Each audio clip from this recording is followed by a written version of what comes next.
उठा है ये सवाल कि कहां से दोगे मुफ्त रेवड़ियां। ये सवाल उठाया है मौद्रिक नीति समिति की सदस्य आशिमा गोयल ने। उन्होंने कहा कि रेवड़ियां कभी मुफ्त नहीं होती। अगर राजनीतिक दल ऐसी पेशकश करते हैं तो उन्हें मतदाताओं को इनके वित्त पोषण और अन्य पहलुओं के बारे में भी बताना चाहिए। राजनीतिक दलों को बताना चाहिए कि मुफ्त सुविधाओं के लिए पैसा कहां से आ रहा है या आएगा, अर्थव्यवस्था पर इसका कितना और कैसा असर पड़ेगा। राजनीतिक दलों को ऐसी लोक लुभावन सुविधाओं की जानकारी देने पर इनका प्रलोभन कम हो जाएगा।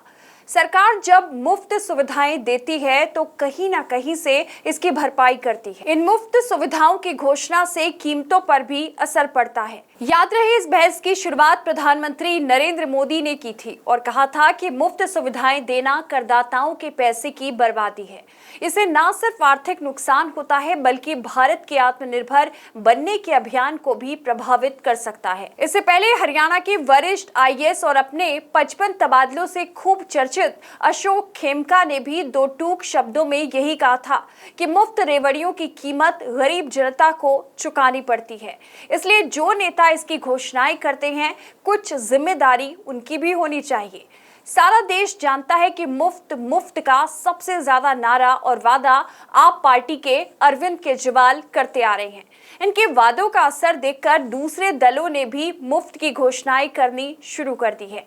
पंजाब में आप पार्टी द्वारा चुनाव के दौरान 300 यूनिट बिजली फ्री देने के मुकाबले कांग्रेस ने 600 यूनिट बिजली मुफ्त देने का वादा किया था। यदि कांग्रेस जीत जाती तो 600 यूनिट बिजली फ्री होती, जबकि आपके जीतने पर 300 यूनिट बिजली फ्री देने का श्रेय लेने के लिए बड़े बड़े विज्ञापन दिए गए।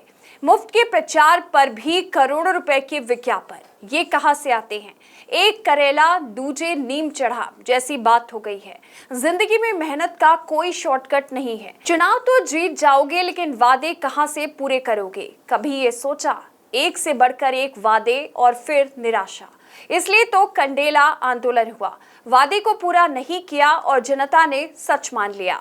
साइकिल, लैपटॉप भी किसी काम न आए। ये सब माया जाल क्यों? इसे जनता को माफ कीजिए और सच्ची योजनाएं बनाइए। एएनबी न्यूज के लिए कमलेश भारतीय की रिपोर्ट।